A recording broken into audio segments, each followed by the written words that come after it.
Mr. President, ladies and gentlemen, I didn't intend to come here this year. My country is at war, fighting for its life.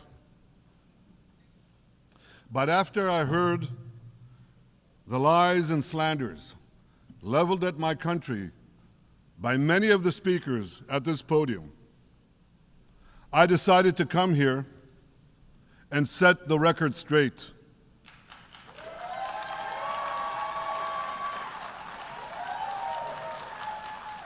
I decided to come here to speak for my people, to speak for my country, to speak for the truth. And here's the truth. Israel seeks peace. Israel yearns for peace. Israel has made peace and will make peace again.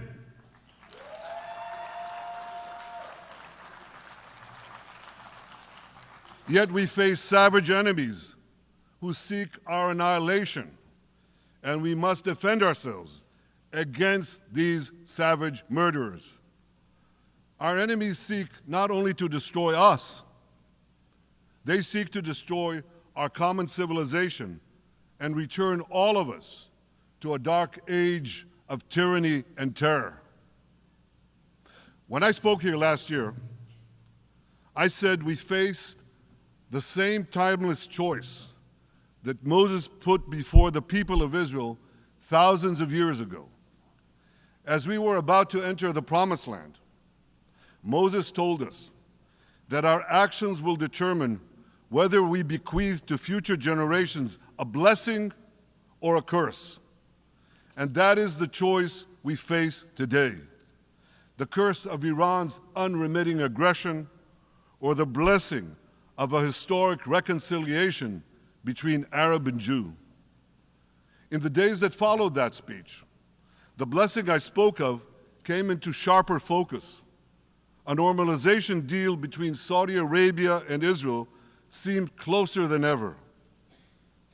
But then came the curse of October 7th. Thousands of Iranian-backed Hamas terrorists from Gaza burst into Israel in pickup trucks, on motorcycles, and they committed unimaginable atrocities. They savagely murdered 1,200 people. They raped and mutilated women. They beheaded men. They burned babies alive. They burnt entire families alive, babies, children, parents, grandparents, in scenes reminiscent of the Nazi Holocaust. Hamas kidnapped 251 people from dozens of different countries, dragging them into the dungeons of Gaza.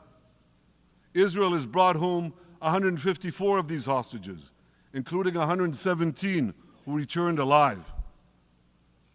I want to assure you, we will not rest until the remaining hostages are brought home too. And some of their family members are here with us today. I ask you to stand up.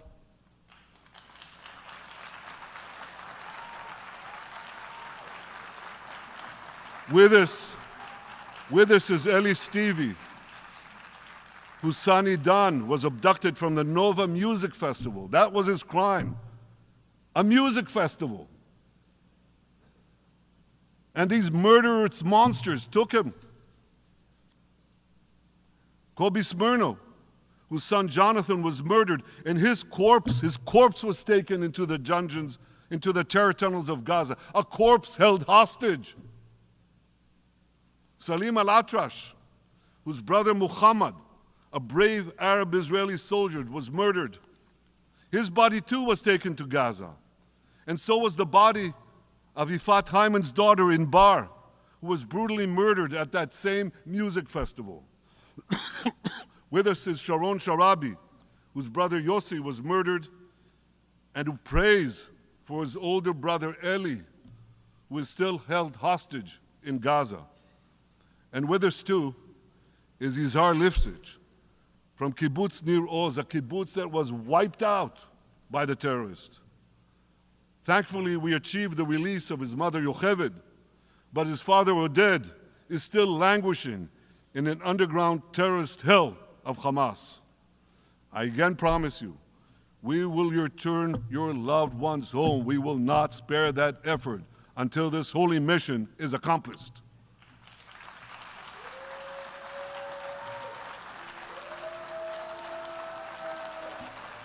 Ladies and gentlemen, the curse of October 7th began when Hamas invaded Israel from Gaza, but it didn't end there. Israel was soon forced to defend itself on 6 more war fronts organized by Iran. On October 8th, Hezbollah attacked us from Lebanon. Since then, they fired over 8,000 rockets at our towns and cities, at our civilians, at our children. 2 weeks later, the Iran-backed Houthis in Yemen launched drones and missiles at Israel, the first of 250 such attacks, including one yesterday aimed at Tel Aviv. Iran's Shiite militias in Syria and Iraq have targeted Israel dozens of times over the past year as well. Fueled by Iran, Palestinian terrorists in Judea and Samaria perpetrated scores of attacks there and throughout Israel. And last April, for the first time ever, Iran directly attacked Israel from its own territory, firing 300 drones, cruise missiles, and ballistic missiles at us. I have a message for the tyrants of Tehran. If you strike us, we will strike you. There is no place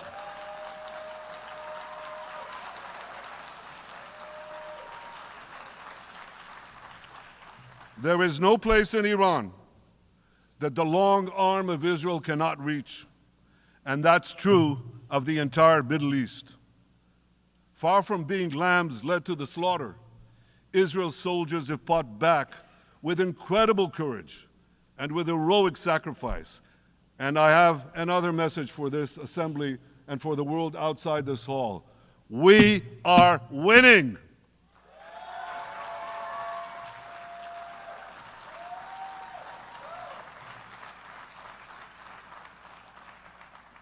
Ladies and gentlemen, as Israel defends itself against Iran in the seven-front war, the line separating the blessing and the curse could not be more clear. This is the map I presented here last year. It's a map of a blessing. It shows Israel and its Arab partners forming a land bridge connecting Asia and Europe between the Indian Ocean and the Mediterranean Sea. Across this bridge, we will lay rail lines, energy pipelines, fiber optic cables, and this will serve the betterment of 2 billion people. Now look at this second map. It's a map. Look at the second map. It's a map of a curse.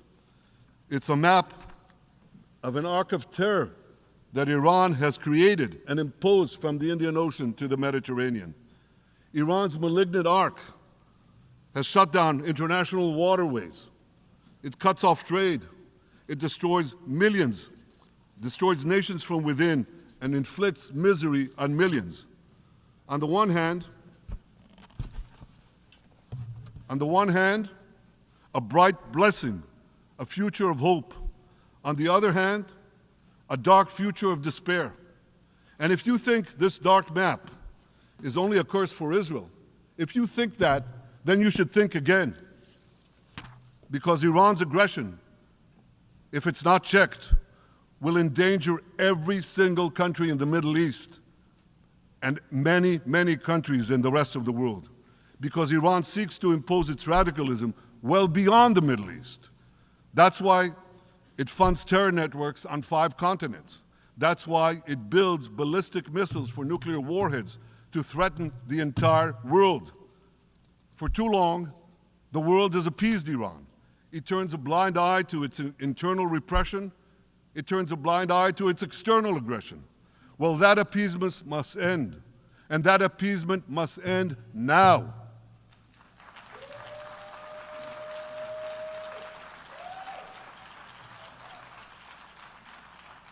Nations of the world should support the brave people of Iran who want to rid themselves of this evil regime. Responsible governments should not only support Israel in rolling back Iran's aggression, they should join Israel. They should join Israel in stopping Iran's nuclear weapons program. In this body, in the Security Council, we're going to have a deliberation in a few months. And I call on the Security Council to snap back UN Security Council sanctions against Iran, because we must all do everything in our power to ensure that Iran never gets nuclear weapons.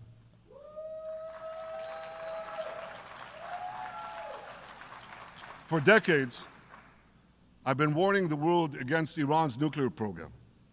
Our actions delayed this program by perhaps a decade, but we haven't stopped it. We've delayed it, but we haven't stopped it. Iran now seeks to weaponize its nuclear program for the sake of the peace and security of all your countries. For the sake of the peace and security of the entire world, we must not let that happen. And I assure you, Israel will do everything in its power to make sure it doesn't happen.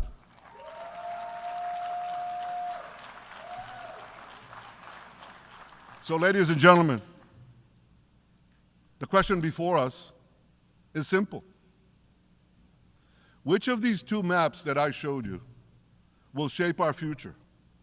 Will it be the blessings of peace and prosperity for Israel, our Arab partners, and the rest of the world? Or will it be the curse in which Iran and its proxies spread carnage and chaos everywhere? Israel has already made its choice. We've decided to advance the blessing. We're building a partnership for peace with our Arab neighbors while fighting the forces of terror that threaten that peace.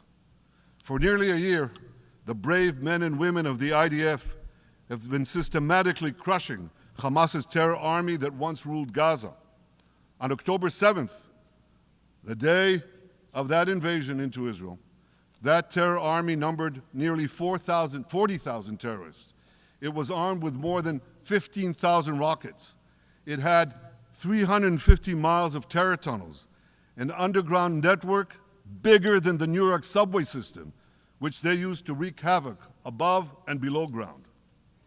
A year later, the IDF has killed or captured more than half of these terrorists, destroyed over 90% of their rocket arsenal, and eliminated the key segments of their terror tunnel network. In major military operations,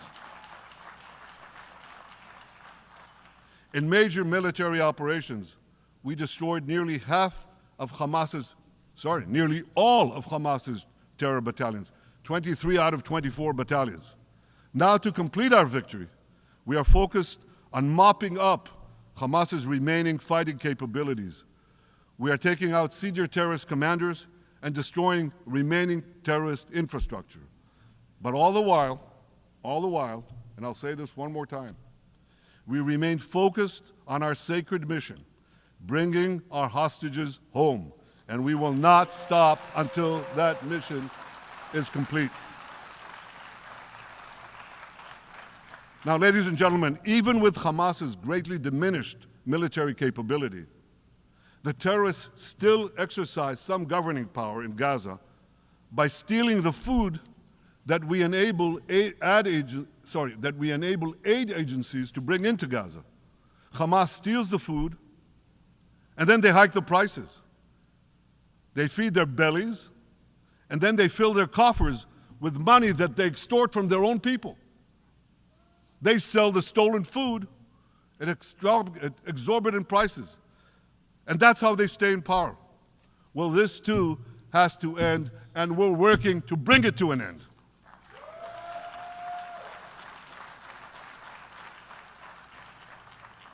And the reason is simple. Because if Hamas stays in power, it will regroup, rearm, and attack Israel again and again and again, as it is vowed to do. So Hamas has got to go.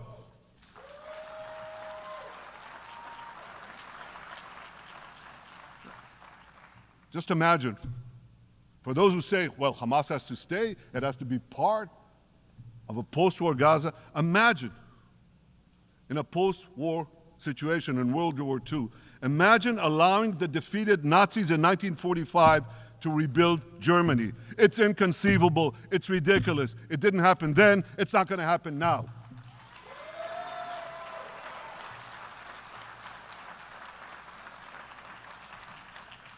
This is why Israel will reject any rule for Hamas in a post-war Gaza. We don't seek to resettle Gaza. What we seek is a demilitarized and de-radicalized Gaza. Only then can we ensure that this round of fighting will be the last round of fighting. We are ready to work with regional and other partners to support a local civilian administration in Gaza committed to peaceful coexistence. As for the hostages, I have a message for the Hamas captors. Let them go. Let them go. All of them. Those alive today must be returned alive, and the remains of those whom you brutally killed must be returned to their families. Those families here with us today, and others in Israel, deserve to have a resting place for their loved ones, a place where they can grieve and remember them. This war, ladies and gentlemen, this war can come to an end now. All that has to happen is for Hamas to surrender, lay down its arms, and release all the hostages. But if they don't, we will fight until we achieve victory, total victory. There is no substitute for it.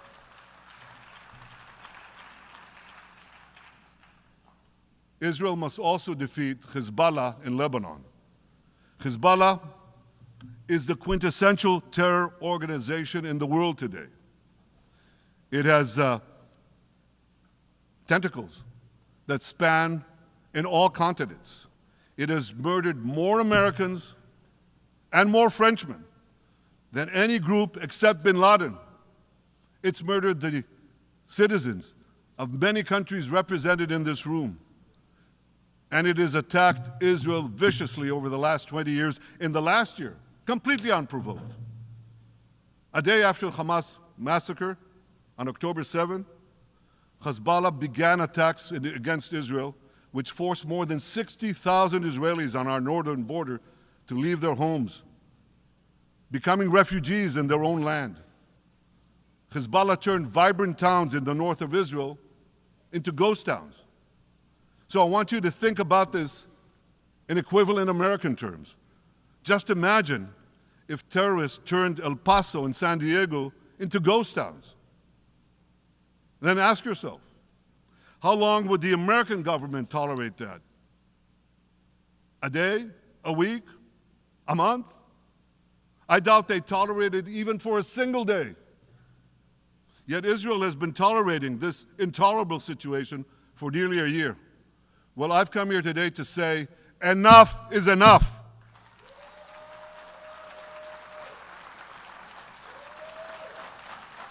We won't rest until our citizens can return safely to their homes. We will not accept a terror army perched on our northern border, able to perpetrate another October 7th-style massacre. For 18 years, Hezbollah brazenly refused to implement UN Security Council Resolution 1701, which requires it to move its forces away from our borders. Instead, Hezbollah moved right up to our border. They secretly dug terror tunnels to infiltrate our communities and indiscriminately fired thousands of rockets into our towns and villages. They fire these rockets and missiles not from military sites, not from that. They do that too. But they fire those rockets and missiles after they place them in schools, in hospitals, in apartment buildings, and in the private homes of the citizens of Lebanon. They endanger their own people. They put a missile in every kitchen, a rocket in every garage. I said to the people of Lebanon this week, Get out of the death trap that Hezbollah has put you in. Don't let Nasrallah drag Lebanon into the abyss. We're not at war with you. We're at war with Hezbollah, which has hijacked your country and threatens to destroy ours. As long as Hezbollah chooses the path of war, Israel has no choice, and Israel has every right to remove this threat and return our citizens to their homes safely.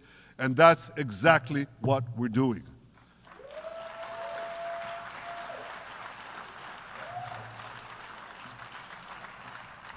Just this week, the IDF destroyed large percentages of Hezbollah's rockets, which had built with Iran's funding for 3 decades. We took out senior military commanders who not only shed Israeli blood, but American and French blood as well. And then we took out their replacements, and then the replacements of their replacements. And we'll continue degrading Hezbollah until all our objectives are met.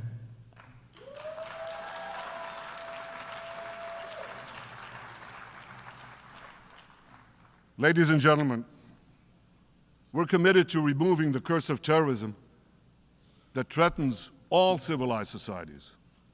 But to truly realize the blessing of a new Middle East, we must continue the path we paved with the Abraham Accords 4 years ago. Above all, this means achieving a historic peace agreement between Israel and Saudi Arabia.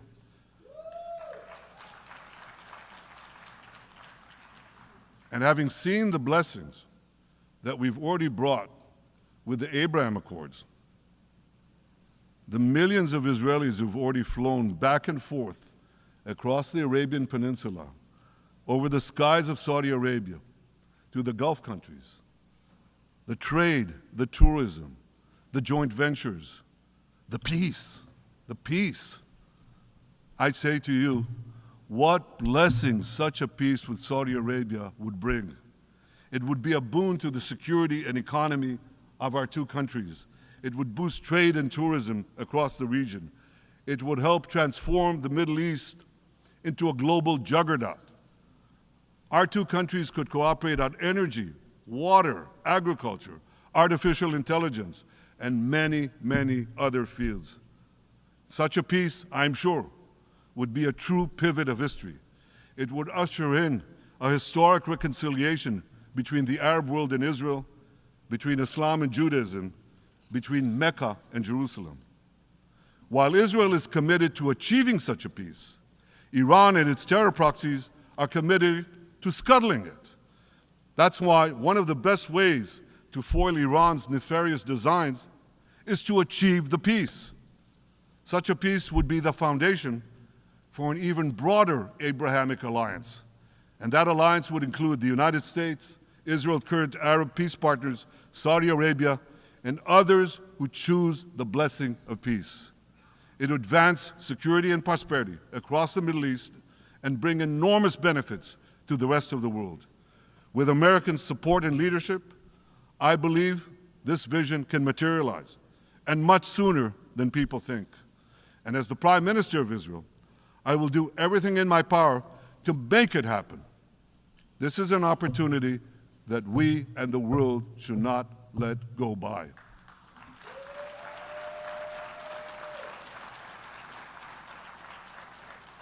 Ladies and gentlemen, Israel has made its choice. We seek to move forward to a bright age of prosperity and peace. Iran and its proxies have also made their choice. They want to move back to a dark age of terror and war. And now I have a question. And I pose that question to you. What choice will you make? Will your nation stand with Israel? Will you stand with democracy and peace? Or will you stand with Iran, a brutal dictatorship that subjugates its own people, exports terrorism across the globe? In this battle between good and evil, there must be no equivocation. When you stand with Israel, you stand for your own values and your own interests. Yes, we're defending ourselves, but we're also defending you against a common enemy that through violence and terror seeks to destroy our way of life. So there should be no confusion about this. But unfortunately, there is a lot of it in many countries and in this very hall, as I've just heard. Good is portrayed as evil, and evil is portrayed as good. We see this moral confusion when Israel is falsely accused of genocide, when we defend ourselves against enemies who try to commit genocide against us. We see this too when Israel is absurdly accused by the ICC prosecutor of deliberately starving Palestinians in Gaza. What an absurdity. We helped bring in 700,000 tons of food into Gaza. That's more than 3,000 calories a day for every man, woman, and child in Gaza. We see this moral confusion when Israel is falsely accused of deliberately targeting civilians. We don't want to see a single person, a single innocent person die. That's always a tragedy. And that's why we do so much to minimize civilian casualties, even as our enemies use civilians as human shields. And no army has done what Israel is doing to minimize civilian casualties. We drop flyers, we send text messages, we make phone calls by the millions to ensure that Palestinian civilians get out of harm's way. We spare no effort in this noble pursuit. We see yet another profound moral confusion when self-described progressives march against the democracy of Israel. Don't they realize they support the Iranian-backed goons in Tehran and in Gaza, the goons who gun down protesters, murder women for not covering their hair, and hang gays in public squares, some progressives. According to the U.S. Director of National Intelligence, Iran funds and fuels many of the protesters against Israel. Who knows, maybe some of the protesters, or even many of the protesters outside this building now. Ladies and gentlemen, King Solomon, who reigned in our eternal capital, Jerusalem, 3,000 years ago, proclaimed something that is familiar to all of you. He said, "There is nothing new under the sun." Well, in an age of space travel, quantum physics, and artificial intelligence, some would argue that's a debatable statement. But one thing is undeniable. There is definitely nothing new at the United Nations.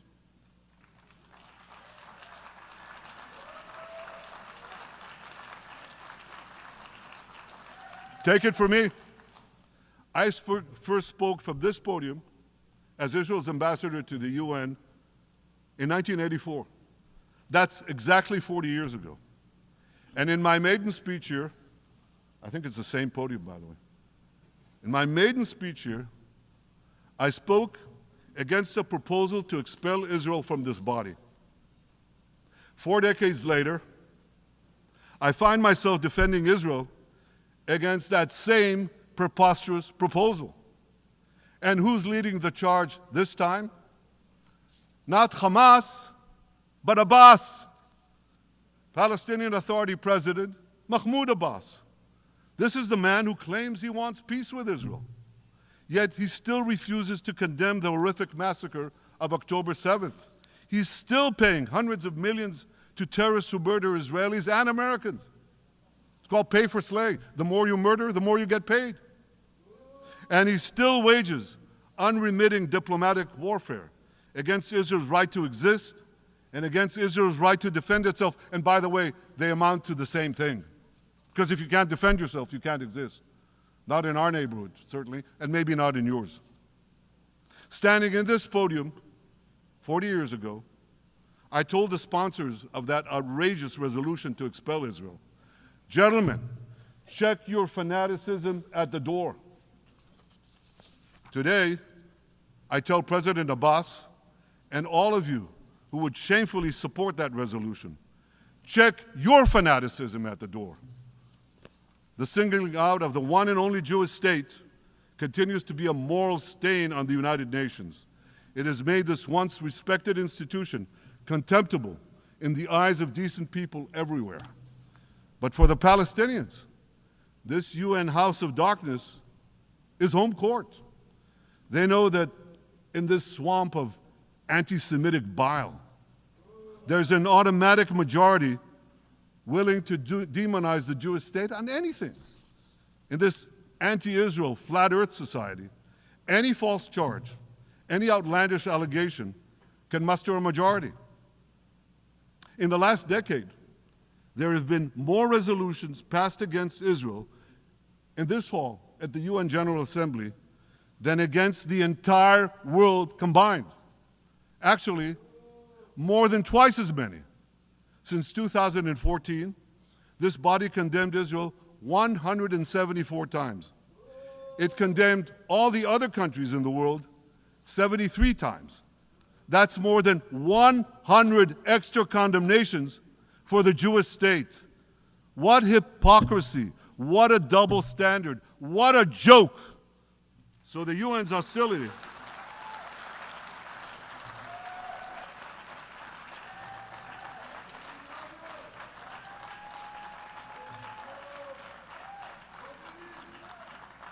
So all the speeches you heard today, all the hostility directed at Israel this year, it's not about Gaza.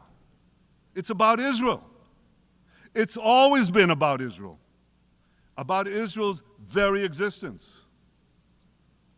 And I say to you, until the Jewish state is treated like other nations, until this anti-Semitic swamp is drained, the UN will be viewed by fair-minded people everywhere as nothing more than a contemptuous farce. Now, given the anti-Semitism at the UN, it should surprise no one that the prosecutor at the ICC, one of the UN's affiliated organs, is considering issuing arrest warrants against me and Israel's defense minister, the democratically elected leaders of the democratic state of Israel. The ICC prosecutors rushed to judgment.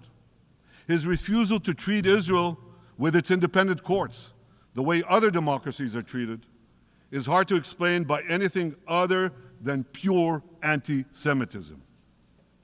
Ladies and gentlemen, the real war criminals are not in Israel. They're in Iran. They're in Gaza, in Syria, in Lebanon, in Yemen. Those of you who stand with these war criminals, those of you who stand with evil against good, with a curse against the blessing, those of you who do so should be ashamed of yourselves.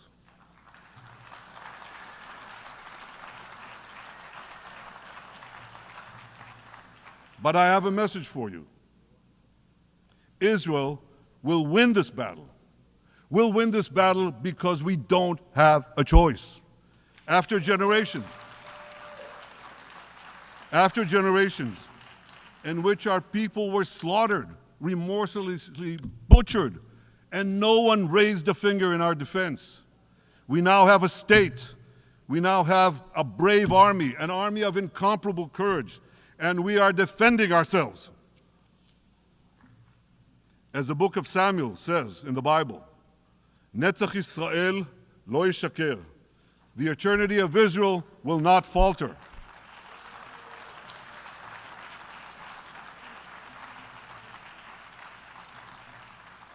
In the Jewish people's epic journey from antiquity, in our odyssey through the tempests and upheavals of modern times, that ancient promise has always been kept, and it will hold true for all time.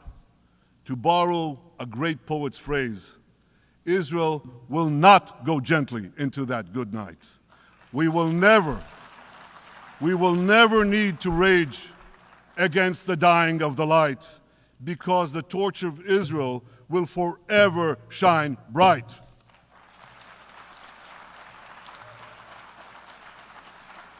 To the people of Israel and to the soldiers of Israel, I say, be strong and of good courage. חזקו ואמצו ואל תיראו מפניהם, כי אדוני אלוהיך הוא ההולך עמך, לא ירפך ולא יעזבך. Am Yisrael Chai, the people of Israel live, now, tomorrow, forever. Thank you.